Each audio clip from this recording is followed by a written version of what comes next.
Hi, welcome to Bookmark. I'm your host, Don Noble. Today's guest is William Cobb, author of many volumes of fiction, and most recently, a memoir, Captain Billy's Troopers. Please join me here at the Monroe County Museum as I speak with Bill Cobb during the annual Alabama Writers Symposium.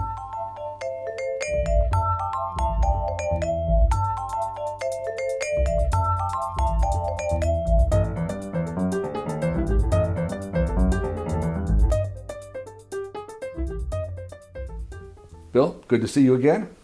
Great to be back with you, Don. Really? We did a bookmark once, a number of years ago. We did, Talked quite a about- while ago. Talked about some of your early work. Where did we speak? Where were we sitting when we did that?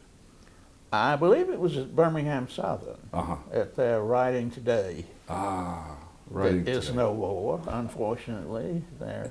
Too bad. That was a good conference. It was a wonderful conference. I miss it. I do too. We were talking about, at that point, some of your early work, Coming of Age at the Y, and especially Walk Through Fire. Mm-hmm. I thought that was a first-rate piece of work. Well, thank you, Don. I'm right proud of it. Right? Gotten a lot of good response from it. Right. And you were teaching full-time, writer-in-residence at Montevallo. Well, you're retired now? Yes, I retired in 2000. And the writing has gone better and faster and easier since then? Well,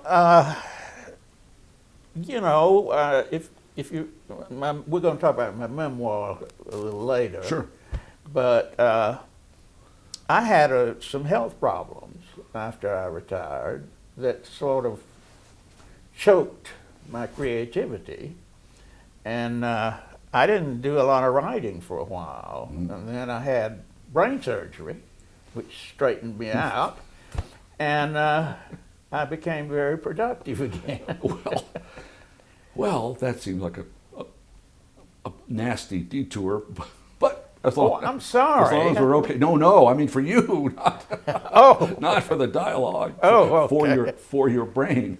Yeah. Well, it was because that's one of the main parts of the memoir, but I'm getting ahead of it. All right. Well, there are a couple things that you've done that we're not going to dwell on, but I am interested in them. You had two books that were published. One of them, let's take them one at a time. One of them, Sweet Home, is a collection of stories. And what's the control, the organizing principle in Sweet Home? They're all stories set, are they all Alabama stories? They're all set in Alabama. This was, I got hooked up with this British publisher, and he was very interested in Alabama. Talking to him on the phone, he thought of Alabama as a very exotic place. All right. I didn't disillusion him. Exotic is a word. Yeah, and he wanted a collection. And so it's my collected stories, really. Sweet Home, Stories of Alabama. Right. And, it's doing fairly well. I understood when that book came out that it was going to be marketed in a very 21st century kind of way, in the way that music is marketed. Is that right? That's right. The book is available as an anthology on Amazon, but you can also purchase the individual stories, the way you can purchase individual songs. Right. And according to these people who were doing this, I don't know anything about it, but they were saying that this is the new way. This is the way music is. Right, and this is being done in England. Yeah. The operation comes out of not London, but London. Some other London. Right. Yeah, that's where they are. So people are downloading one story or two or 10 by Bill Cobb if they want to. If they want to. Well, they can do it all over the world if they want to. Well, well, we're for that. Oh, yeah. Yeah. And then there was a novel, A Time to Reap. Yeah. And I read it with pleasure. I liked it a lot. Set in Louisiana, which is a little bit unusual for you. That's right. I just figured I'd switch from Alabama to Louisiana just for. And it is a Vietnam War era novel, 1966, I think. Yeah, yeah. You were or were not in the Vietnam War? No, well, I of course was draft age then. Yes. I was in graduate school, and so I didn't go to Vietnam, but I did a whole lot of research. And you know, the internet is so marvelous. You can find video, personal video shot in Vietnam. You know, I mean, you're just there if you get into it. Right. And so I worked very hard on the Vietnam sections of the book, and I had a good friend in Tuscaloosa to vet it for me, who was there, who served in Vietnam. Right. And he said I got it right. Well, isn't it interesting? I mean, we have all been going along writing fiction, teaching fiction, as if write what you know, Yeah. or the Word of God. Mm-hmm. And so a person who's never in the Army writes a very convincing novel about a soldier fighting in the jungles in Vietnam. Well, I always remembered Stephen Crane. Right. You know, he never heard a gun fired in anger, and yet he wrote The Red Badge of Courage. And so I figured, hell, if he could do it, I could too. Well, yes. Although that is a sentence to conjure with, though. If Stephen Crane can do it, I can too. But why not? Yeah. How optimistic. It's the right attitude. The novel is the protagonist. Well, there's a couple, Olga and Pat. Pat the marriage falls apart. He decides he kind of like, I guess for him, Vietnam became the French Foreign Legion. He's gonna run off.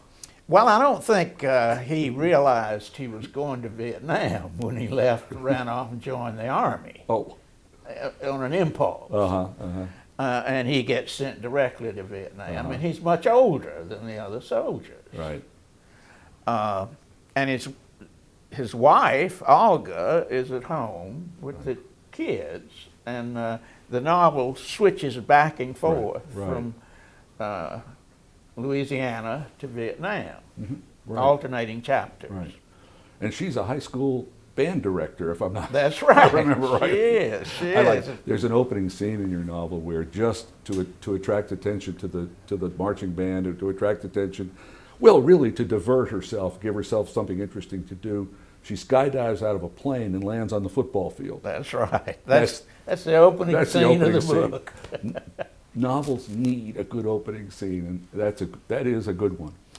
Well, thank you, Don. I want to move. Then this is just as contrived as you think it is, but Pat and Olga are alcoholics.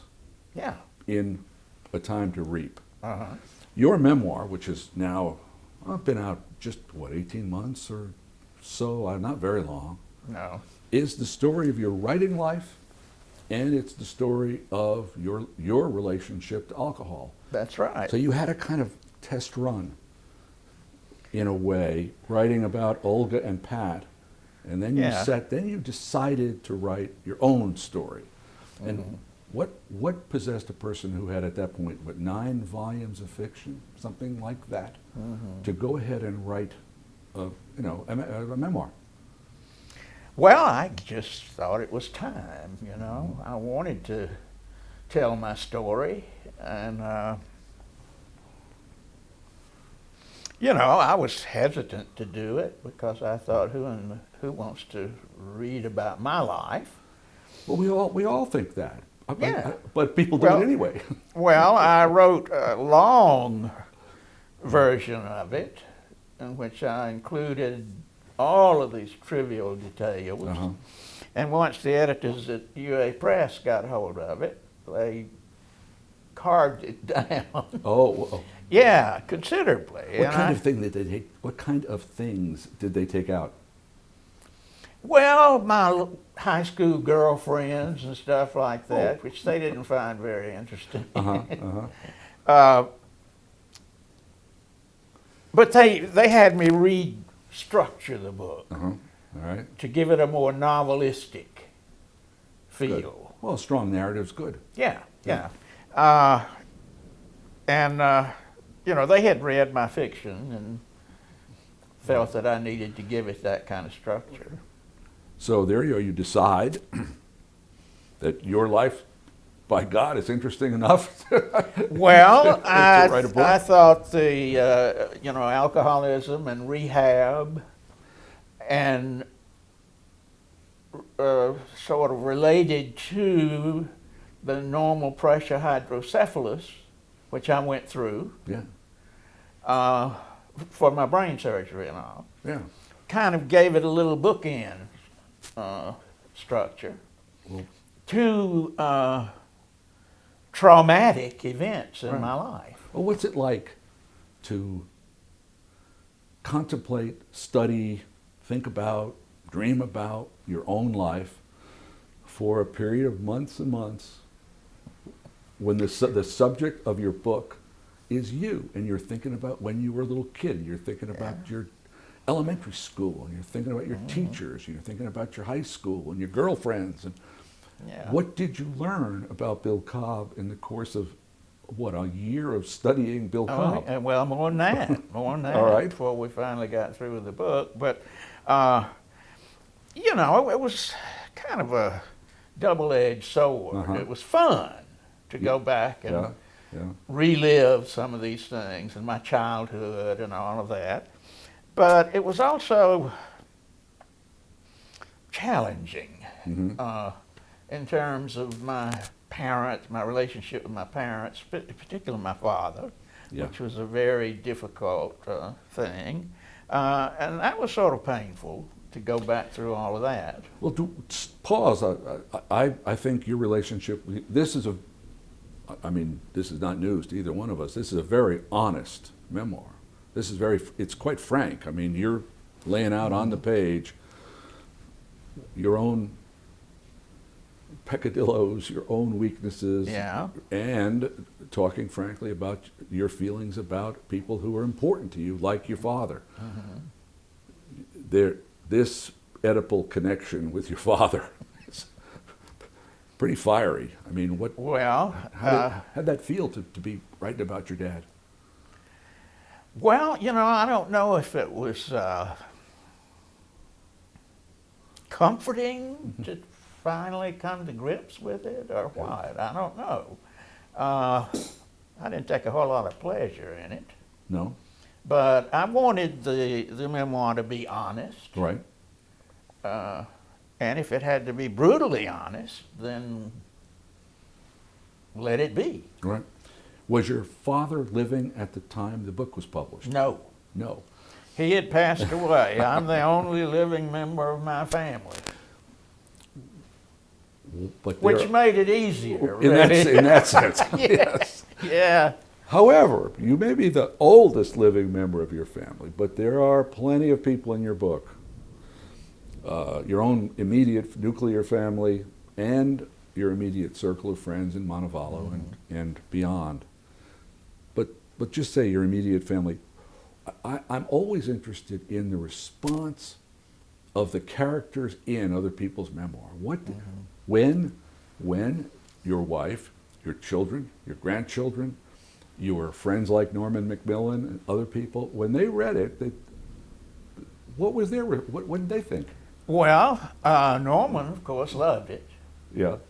And Loretta was very enthusiastic, my wife. Yeah. But I had an email the other day from a friend of mine, an old friend of mine, that I played baseball with when we were kids, and he said he was ordering the book, right. And he said congratulations on it, and he said I understand there's a lot of conversation in Demopolis about this. And I wrote him back and said, well, I haven't heard anything from Demopolis. So I don't know what they're saying down there, but I can well imagine. Well, they weren't saying it to you directly. They weren't saying it to me directly, no. Okay. In fact, I did a signing down there, and a handful of people came. I was shocked. I thought all of my old friends and acquaintances in Demopolis would just come to get this memoir. But I don't know whether the word had spread in advance or what, but they weren't especially interested in it. Well, once in a while, I mean, actually, not only 6 months ago, less than 6 months ago, I had a conversation with Catherine Clark, whose first novel, the one that Pat Conroy edited and really sponsored in a very generous way. But that is a novel, but it's set in Mountain Brook and at Altamont, the Altamont School, and everybody knows who's who. Yeah. But when it's a novel, everyone can deny that they know who's who. That's right. But when it's a memoir, they can't deny. You've named these people, and they are your friends and neighbors. I have a feeling that some people were offended. Yeah. Some things that I wrote about that I thought was funny, but I don't know if other people share my sense of humor, Oh, that's always dangerous, yes. Some escapades when I was a teenager, Sure. all of that. Well, let me tell you the thing. You and I have, my God, I think we've known each other for 40 years. I'll bet it is. Surely 40 years. Oh, absolutely. And I was reading along in your memoir. Of course, I didn't know much about your childhood. You'll be grateful to know that I had not previously investigated your childhood. Yeah. But I'm reading along, and it's very clear in your memoir that you are a shy person, an introverted person. Oh, very much I did not think that. I did not know that. I'm very much an introvert, and always have been. That's part of the reason for my drinking problem. Is that right? Yeah. When I'm even in high school, I drank alcoholically to have a good time.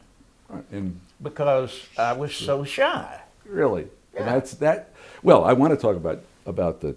Obviously, this is a memoir of a person who was a drinker and stopped being a drinker. But you think that maybe the root cause is a kind of shyness. Alcohol released your inhibitions, your personality. Yeah, I think so. And in rehab, I had some very good counselors and doctors who sort of agreed with that as we went through the process. The chapters in your book about Brookwood and checking yourself in and going through the treatment, which, by the way, was a complete success. When you finished the treatment, you didn't drink again for 30 years. That's right. But the chapter describing it, it must have been a terribly, I have no idea about how painful it was, how difficult. Well, it was difficult, and it was painful to write, but, I said some things in there that I felt so deeply about the Family Week, when everybody came together and there was so much support. So that whole episode ends on an upsweep, I think. Sure. But it is,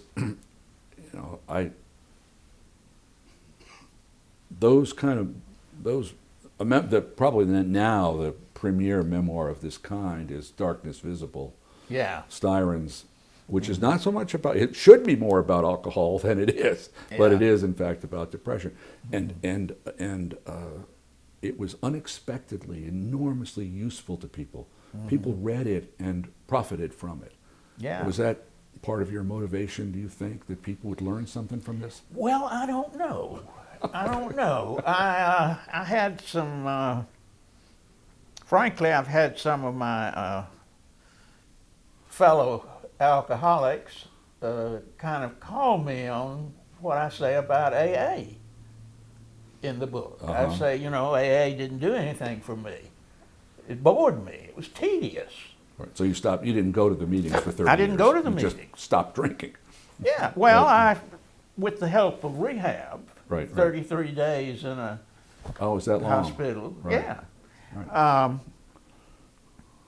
But I could not abide those meetings. And I had some of my friends say, "You shouldn't say that. What about all these people who need that?" Well, that wasn't my purpose. I wasn't writing a cautionary tale. Right, and one size does not fit all, even for therapy. Absolutely not.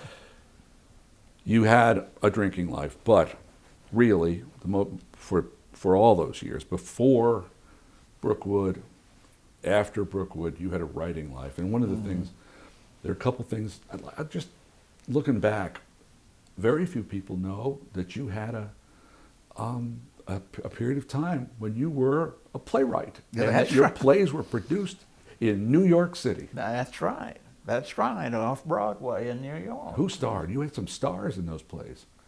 Celeste Holm was in Sure. the first play Right. that they did up there, Sunday's Child. And well, there were others, lesser known New York actors. They were all wonderful Were actors. there two New York plays? Three? Why- Three. Three. Uh-huh. See, people who read your novels really don't know that you had this success, on Well, stage. yeah, I didn't have a publicist to put out articles about it or anything. So, but that was a great experience. I loved that. Oh, yeah. The New York actors are the hardest working artists in the world, Right. and very dedicated. And then all of my Montevallo friends came up. We had done a workshop production at the Montevallo Main Street Theater, amateur theater, and all of those actors came up and to see the play, and we all went out to dinner, and they sat with the New York actors. Oh, what fun! Were in their What fun! Their parts. It was great fun. Yeah. Great fun. There are two. I mean, you've had a writing life. You've spent a lot of time at Bread Loaf, which again, like the New York experience, a lot of people don't know how much connection how often you went and for how long. But the two. Some writers know a lot of writers. Some writers are just isolated. I don't know who Cormac McCarthy knows, but my recollection for you is that you're the two best friends that in your writing life were Pat Conroy and William Meredith. That's right. That's right. Very different people. Very different. We met William at Bread Loaf in the late 60s. Right. And he was our very close friend until he died. He was our daughter's godfather. And of course, Pat became a good friend. I met him through, writers' conferences and that sort of thing. The Southern Literary Circus. Yeah, and we became very good friends. We were very close for a while. He married one of my former students, who was a very good friend of my wife's. And so we spent a lot of time together as two couples, and that was great fun. And I already missed Pat a lot. Pat is a writer who is really going to be missed. Yes. We have seconds left. What is the work that we will see from you next? Well, I hope it'll be finally my Creek Indian War novel. And you that weren't there either. Huh? You weren't there either. Oh, I wasn't there. Research. Oh, okay. And it's not really, it's been through so many drafts. It's not really now about the Creek Indian War. It's set after Horseshoe Bend and all of that. And so it's changed. Well, Horseshoe Bend is right up the road, essentially. I know, it is. Bill, this has been a pleasure. Thank you. Well, Don, it's We'll have great. to sit down and do this again soon. Why not? Why not?